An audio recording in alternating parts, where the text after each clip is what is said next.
Hey, welcome back to 30-second Thursday. Yay, look, Willa just threw the camera over to me. I'm standing at my stove top. This you'll recognize as our pretzel. And I'm just going to grab our friend Erin Harris's new book, Essential Fondue Cookbook. That's Erin's name right there. Erin's a wonder. She goes by the Cheese Poet. She's built a wonderful social media following for herself. She's a cheese goddess. She's a great friend, and we're so proud of her. Her book just actually arrived last night, and so we're so happy to bring a cheese recipe. What's more fun to dip with a pretzel than mustard? Well, how about cheese and mustard? So we're gonna show you how to make a wonderful cheddary spicy mustard dip right here, right now. The first principle is, so you're going to do the ingredients, right, Willa? Yes, I'm going to have. Hey, Joanne. So we've got butter in the pan. How much butter do we use, Willa? We use an eighth of a cup. An eighth of a cup of butter is melted in the pan. You can see that it's bubbling a little bit. There's Willa with the melted butter. Look, it's so perfect, eh? We're going to add, this is about a third of a cup. It's actually an eighth of a cup as well. An eighth of a cup of flour. And we're going to, sorry?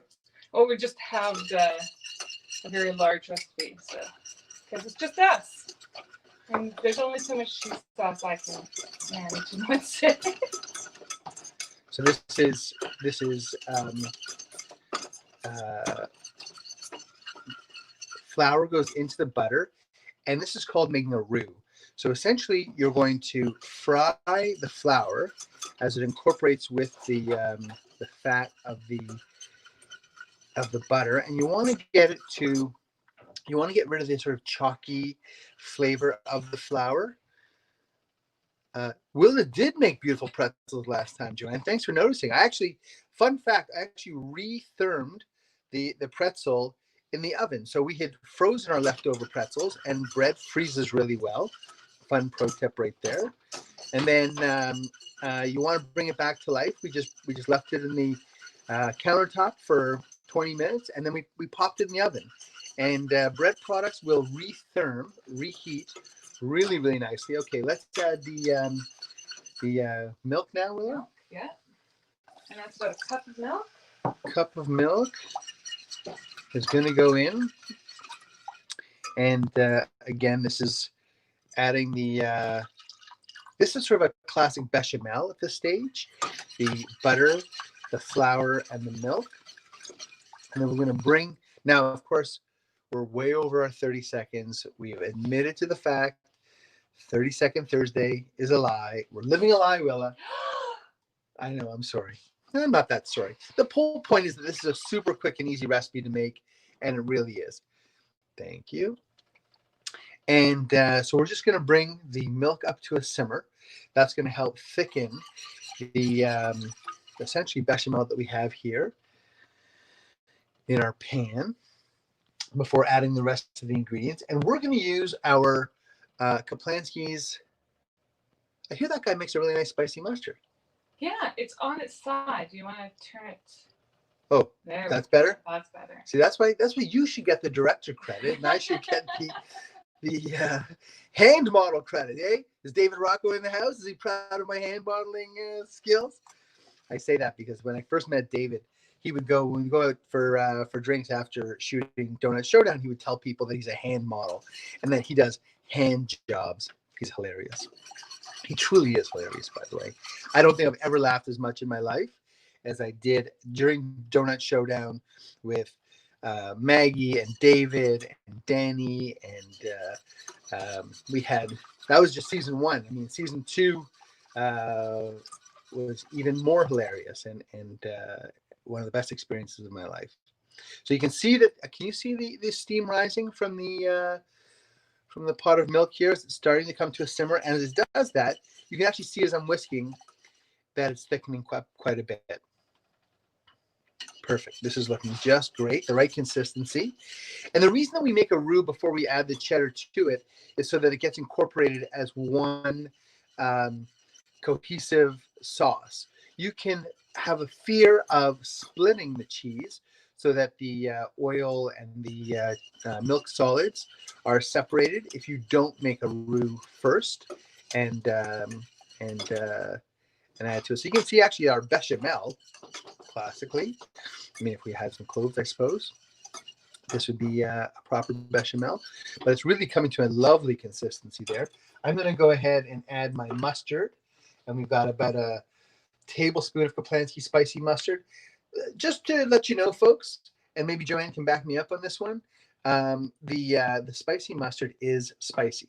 It's got a combination of jalapenos and red chilies and a number of other wonderful herbs and spices that makes it as lovely as this. This is a mustard dip right there, and but we're going to take it one step further, and we're going to add a little bit of apple cider vinegar, just less than half a teaspoon, and we're going to add all of our cheddar cheese, and I'm going to put the whisk aside now because the whisk would get full of cheesy goodness. Adding a little bit of, and working quickly because I want to maintain the integrity of the sauce and try not to make this into a 30-minute Thursday instead of 30-second Thursday.